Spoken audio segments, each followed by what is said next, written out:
गरीब ससुराल में चिकन पिज्जा लाई दो अमीर सहेलियां। जैस्मिन, पूजा और रेनू बहुत पक्की सहेलियां होती हैं। पूजा और रेनू बहुत बड़ी और अच्छे घर से होती हैं, लेकिन जैस्मिन एक गरीब परिवार से होती है।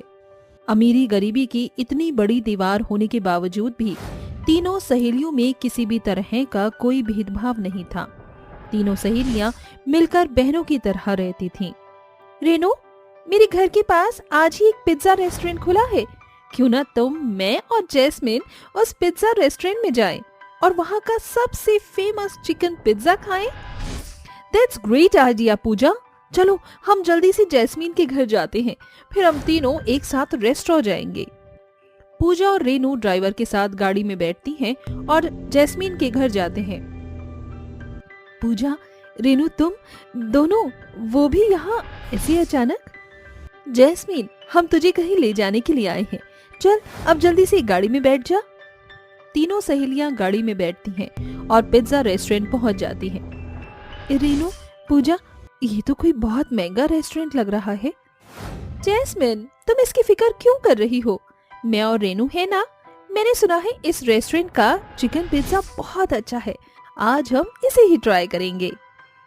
तीनों सहेलियां चिकन पिज्जा ऑर्डर करती हैं और कुछ ही देर में तीनों के सामने उनका चिकन पिज्जा आ जाता है, जिसके बाद वो तीनों अपने चिकन पिज्जा को एंजॉय करती हैं।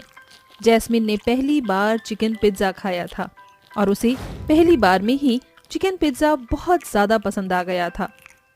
पूजा, रेनू, ये चिकन पिज्जा तो बहुत ही ज्यादा टेस्टी है, काश मैं इस चिकन पिज्जा को दोबारा खा पाती। जैस्मिन, इसमें कौन सी बड़ी बात है, जब भी तुम्हारा मन हो तो तुम हमें बता देना, मैं और रेनू तुम्हें दोबारा यहाँ लेकर आ जाएंगे। जिसके बाद तीनों सहेलियां बातें करते हुए अपना पिज्जा अच्छे से एंजॉय करती हैं और वापस अपने घर चली जाती हैं। अब से जब भी जैस्मीन का चिकन पिज्जा खाने का मन होता तो उसकी दोनों सहेलियां पूजा और रेनू उसे चिकन पिज्जा खिलाने के लिए ले जाती। ऐसे ही समय बीतता रहता है और ये तीनों सहेलियां अब बड़ी हो जाती हैं। जैस्मिन बेटा, अब तेरी शादी की उम्र हो गई है, इसीलिए मैंने तेरे लिए एक रिश्ता देखा है। ये लड़के की फोटो है, देखकर बता तुझे लड़का कैसा लगा। माँ, आपने पसंद किया है तो अच्छा ही होगा, मुझे इस शादी से कोई भी एतराज नहीं है। अपनी शादी से जैस्मिन बहुत ज्यादा खुश होती है। जिसके बाद जैस्मिन ये खबर जाकर अपनी दोनों सहेलियों रेनू और पूजा को बताती है। पूजा, रेनू, मेरा रिश्ता तय हो गया, बहुत ही जल्दी मेरी शादी हो जाएगी। जैस्मिन, ये तो बहुत अच्छी बात है कि तुम्हारी शादी हो रही है। कंग्रेचुलेशंस जैस्मिन, मैं तुम्हारे लिए बहुत खुश हूँ। रेनू, पूजा जैस्मिन की शादी के लिए बहुत ज्यादा एक्साइटेड होती हैं। देखते ही देखते कुछ ही समय में जैस्मिन की शादी का दिन आ जाता है। शादी से पहले रेनू पूजा जैस्मिन के लिए चिकन पिज्जा लेकर आती हैं।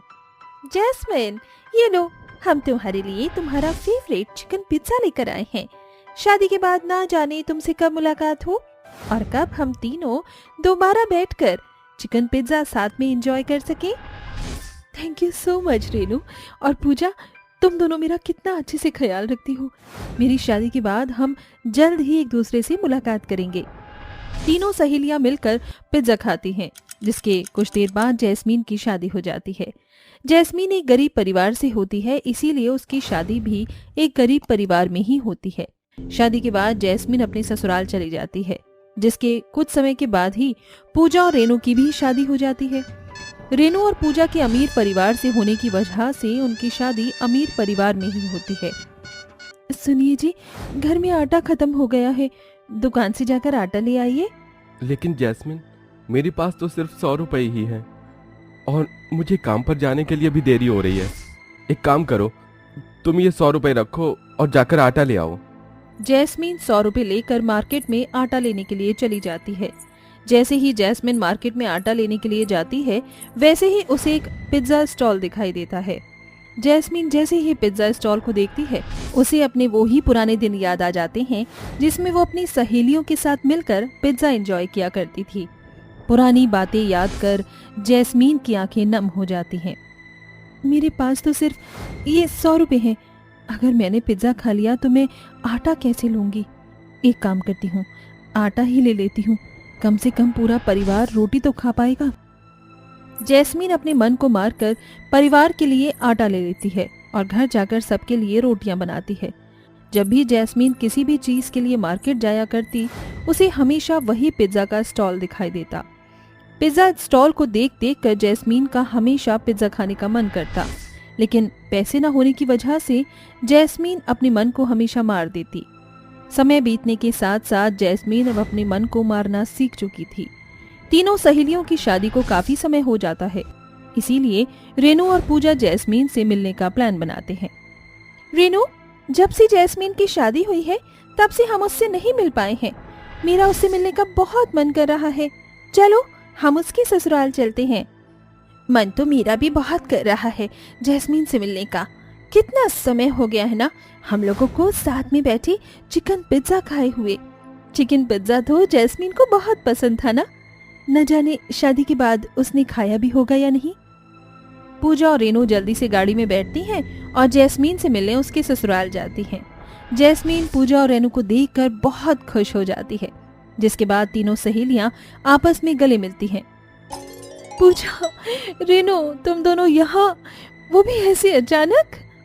हाँ जैस्मीन, हमें तुम्हारी बहुत याद आ रही थी, इसीलिए हमने सोचा कि हम तुमसे मिलने तुम्हारे ससुराल आ जाएं। बहू, कौन आया है? पिताजी, ये मेरी बचपन की सहेलियां पूजा और रेनू है। बहू, अपनी सहेलियों को बाहर ही खड़ा रखोगी या अंदर भी बुलाओगी? जैस्मीन और उसके ससुराल वाले पूजा और रेनू का बड़े ही प्यार से स्वागत करते हैं और उनके लिए अच्छे से अच्छे नाश्ते का बंदोबस्त करते हैं। पूजा, रेनू और जैस्मीन काफी समय के बाद मिलते हैं, इसीलिए वो तीनों बैठकर बहुत सारी बातें करते हैं। शाम होने के बाद रेनू और पूजा जैस्मीन से मिलकर वापस अपने घर आ जाती हैं। रेनू, जैस्मीन अपने ससुराल में खुश तो बहुत है और उसकी ससुराल वाले उसका ख्याल भी बहुत अच्छे तरीके से रखते हैं, लेकिन मुझे नहीं लगता कि इतनी गरीबी में जैस्मीन अपनी सारी ख्वाहिशों को पूरा कर पाती होगी। तुम तो जानती हो ना कि उसे चिकन पिज्जा कितना ज्यादा पसंद है। न जाने उसने चिकन पिज्जा खाया भी होगा या नहीं। हम एक काम करते हैं, हम दोबारा जैस्मीन से वापस मिलने के लिए जाते हैं और साथ ही साथ उसके लिए चिकन पिज्जा भी ले जाएंगे। देखना, वो ये देखकर बहुत ज्यादा खुश हो जाएगी। अगले दिन होते ही पूजा और रेनू जैस्मीन और उसके ससुराल वालों के लिए चिकन पिज्जा खरीदते हैं और उसके ससुराल में चले जाते हैं। पूजा रेनू को देखकर जैस्मीन बहुत खुश हो जाती है। पूजा और रेनू, तुम दोनों यहाँ, और ये तुम्हारे हाथ में क्या है? जैस्मीन, तुम भूल सकती हो, लेकिन हम नहीं। हमें पता है कि तुम्हें चिकन पिज्जा कितना पसंद है, इसीलिए आज हम तुम्हारे और तुम्हारे ससुराल वालों के लिए चिकन पिज्जा लेकर आए हैं। ये सुनते ही जैस्मीन की आंखों में आंसू आ जाते हैं, जिसके बाद पूजा, रेनू, जैस्मीन और सारा परिवार एक साथ बैठकर चिकन पिज्जा खाते हैं। जैस्मीन, ये लो, ये पिज्जा बनाने का सारा सामान है और ये थोड़े बहुत पैसे हैं। इनकी मदद से तुम पिज्जा बनाने का एक स्टॉल खोलो। देखना, तुम्हारा स्टॉल कुछ ही दिनों में कैसे चलेगा और तुम लोगों को पिज्जा खिलाने के साथ साथ खुद भी खा सकती हो। जैस्मीन अपनी दोनों सहेलियों की बात मानकर पिज्जा का एक स्टॉल खोल देती है। जैस्मीन के हाथ का बनाया हुआ पिज्जा कुछ ही दिनों में पूरे इंडिया में फेमस हो जाता है और देखते ही देखते जैस्मीन एक पिज्जा के स्टॉल से एक पिज्जा का रेस्टोरेंट खोल लेती है और जैस्मीन की ससुराल की सारी गरीबी हमेशा हमेशा के लिए चली जाती है। अब पूजा, रेनू अक्सर जैस्मीन के पिज्जा रेस्टोरेंट जाया करती और तीनों साथ में मिलकर वहां चिकन पिज्जा साथ में एंजॉय किया करते।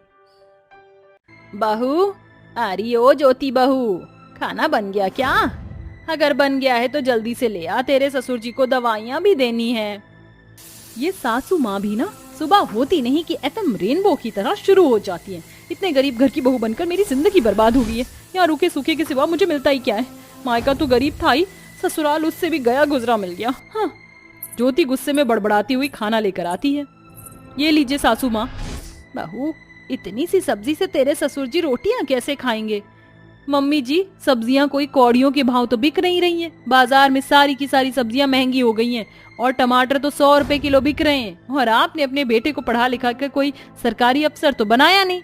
मनोहर जी एक मामूली से ठेके मजदूर है। अब वो जो कमाते हैं उसमें राशन पानी खरीदने के बाद बस पाव भर सब्जी ही आ पाती है। इसी से काम चलाइए।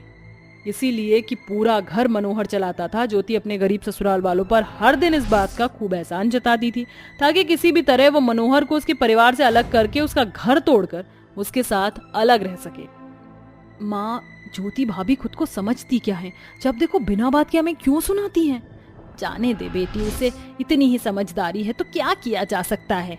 कुल मिलाकर अब तक गरीबी में जैसे तैसे घर का गुजर बसर चल रहा था, मगर अब मॉनसून का महीना शुरू हो जाता है। हर रोज सारा दिन सारी रात बारिश होती। मनोहर बेटा, तेरे पिताजी की दवाइयाँ खत्म हो गई हैं, ले आ। माँ, अभी तो पैसे नहीं हैं, मगर मैं काम पर जा रहा हूँ। शाम को पिताजी की दवाइयाँ लेकर ही आऊंगा। सुनो जी, आते वक्त राशन भी लेते आना, घर में थोड़ा ही राशन है। लाचार होकर मनोहर पैसे कमाने के लिए भूखे प्यासे बारिश में भीगता हुआ काम पर चला आता है। एक गरीब की जिंदगी अमीरों जितनी कहाँ आसान होती है। उसे हर हालात में रोजी रोटी कमाने के लिए घर से निकलना ही पड़ता है, फिर चाहे सर्दी, गर्मी या बरसात ही क्यों ना हो। मनोहर सारा दिन सड़क किनारे खड़ा होकर बारिश में भीगता हुआ काम का इंतजार करता रहा, मगर उतनी बारिश में उसे ठेका मजदूरी का काम देता भी कौन। दिन ढलने को आ गया, मगर अब तक 1 रुपया भी नहीं कमाया।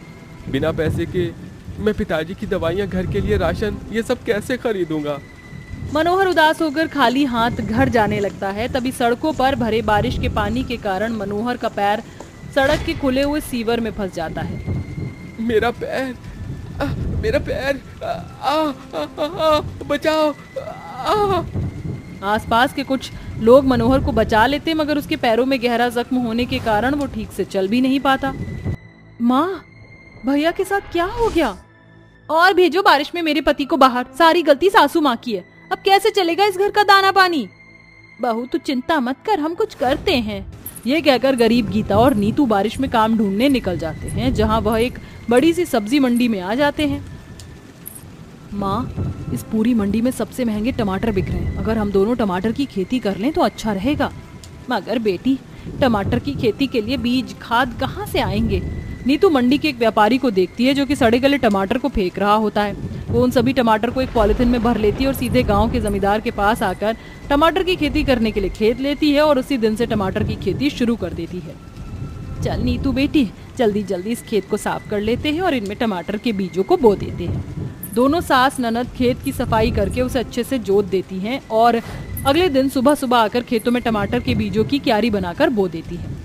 माँ जी, ननद जी, मुझे नहीं लगता कि आप दोनों की टमाटर की खेती सफल होगी। अरे किसने कहा था आपको जमींदार से खेत उधार लेने को? अगर टमाटर की खेती नहीं हुई तो ये झोपड़ी भी सर से चली जाएगी और फिर सभी सड़कों पर ठोकर खाएंगे। बहू, ऐसा नहीं होगा, अपनी सास और ननद पर थोड़ा तो भरोसा रख। हाँ, देखते हैं। ज्योति की कही गई बातें उन गरीब सास ननद को कहीं ना कहीं अंदर ही अंदर खाए जा रही थीं कि कहीं उनकी टमाटर की खेती अच्छी नहीं हुई तो वो शायद सारी जिंदगी के लिए चालाक जमींदार के चक्र वृद्धि ब्याज के कर्ज तले डूब जाएंगी। मगर थोड़े दिन बाद बीजों से टमाटर के पौधे निकल आते हैं, जिन पर पीले पीले फूल लग जाते हैं। देखो माँ, टमाटर के बीज से पौधे उगाए हैं, अब कुछ दिन में इनमें टमाटर उगाएंगे। हाँ नीतू बेटी, ये टमाटर की खेती होना हम दोनों गरीब सास ननद के लिए, घर के लिए बहुत ज्यादा जरूरी है। इस वक्त हमारे घर में कमाने वाला कोई नहीं है। अब थोड़े ही दिनों में पौधों में ढेर सारे हरे हरे टमाटर उग जाते हैं और खेतों में बारिश का पानी पड़ने से टमाटर लाल लाल होकर पूरी तरह पककर तैयार हो जाते हैं। भाभी, हमारे खेत में बहुत सारे टमाटर उगे हैं, मैं और माँ टमाटर तोड़ने जा रहे हैं, आप भी हमारे साथ चलो। मैं और बारिश में खेत में जाऊं? नहीं नहीं नहीं, इतनी मिट्टी और कीचड़ में कौन जाएगा? वैसे भी अभी घर में बहुत सारे काम बाकी हैं, आप दोनों जाओ।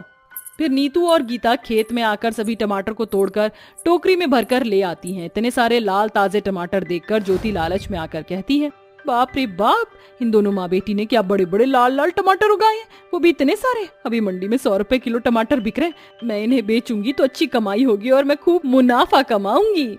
माँ जी, ननद जी, आप दोनों टमाटर तोड़ने और घर तक लाने में इतनी ज्यादा थक गई हैं, आप दोनों आराम कीजिए, मैं इन टमाटर को मंडी में बेच कर आती हूँ। ठीक है भाभी, मगर 30 रुपए किलो से ज्यादा मत बेचना।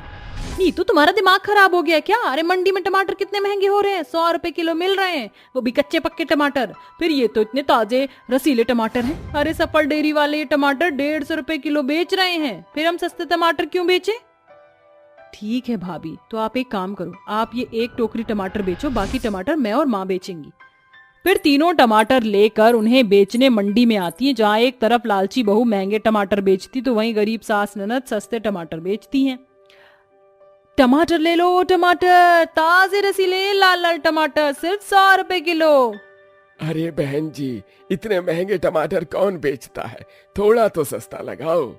अरे ये रस्ते का माल सस्ते में समझाए क्या? अब ताजा टमाटर खाना है तो दाम तो देना ही पड़ेगा, 100 रुपए किलो से 1 पैसा कम नहीं। लालची बहू टमाटर के दाम बिल्कुल भी नहीं घटाती, तभी दोनों सास ननद टमाटर बेचने के लिए आवाज लगाती हैं।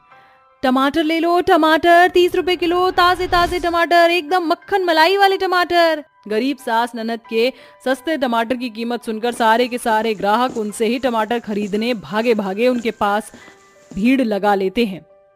हे भगवान, जाने कैसी बेवकूफ सास ननद है मेरी, इनके दिमाग में दीमक खा गया क्या? तभी तो इतने सस्ते टमाटर बेच रही हैं। थोड़ी देर में सस्ते टमाटर होने के कारण दोनों सास ननद के टमाटर की लूट मच जाती है और गरीब ग्राहक खुश होकर उनसे टमाटर खरीदते हैं। उनके सारे टमाटर भाव के भाव बिक जाते हैं। मेरी सासू माँ और ननद के सस्ते टमाटर के कारण मेरे टमाटर कोई नहीं पूछ रहा है, अब मुझे भी सस्ते टमाटर ही बेचने होंगे। ये कहकर बहू भी दाम घटाकर सस्ते टमाटर बेचने लगती है। शुक्रिया बेटी, तुम इतने सस्ते टमाटर बेच रही हो, इसलिए मुझ जैसा गरीब आज टमाटर खरीद सका है, वरना तो जब से टमाटर महंगे हुए थे हम जैसे गरीबों के घर टमाटर आए ही नहीं। क्योंकि 100-200 रुपए कमाने वाले गरीब की इतनी कमाई कहाँ होती है कि वो 100 रुपए किलो टमाटर खरीद पाए। जब भी महंगाई की मार पड़ती है तो उसका असर हम गरीबों के पेट पर ही पड़ता है। ये सुनकर ज्योति को उस गरीब के लिए बहुत बुरा लगता है, जिसके बाद वो लालच छोड़ देती है। माँ जी, नंद जी, आज मुझे समझ आया कि आप दोनों सस्ते टमाटर बेचकर खुश क्यों थी। मैं लालची हो गई थी, मगर अब मैं भी आपके साथ टमाटर की खेती करूंगी ताकि महंगाई में भी गरीब ग्राहक सस्ते टमाटर खरीद कर खा सके। ज्योति के इस फैसले से उसकी गरीब सास और ननद बहुत खुश होती हैं, जिसके बाद अब वो तीनों साथ मिलकर बराबर मेहनत से सस्ते टमाटर की खेती करती हैं, जिससे उन्हें सस्ते कीमत पर भी अच्छी कमाई होने लगती है और वो खुद का खेत खरीद कर खूब सारी टमाटर की खेती करके एक पक्का घर बनाकर साथ में खुशी खुशी रहने लगती हैं।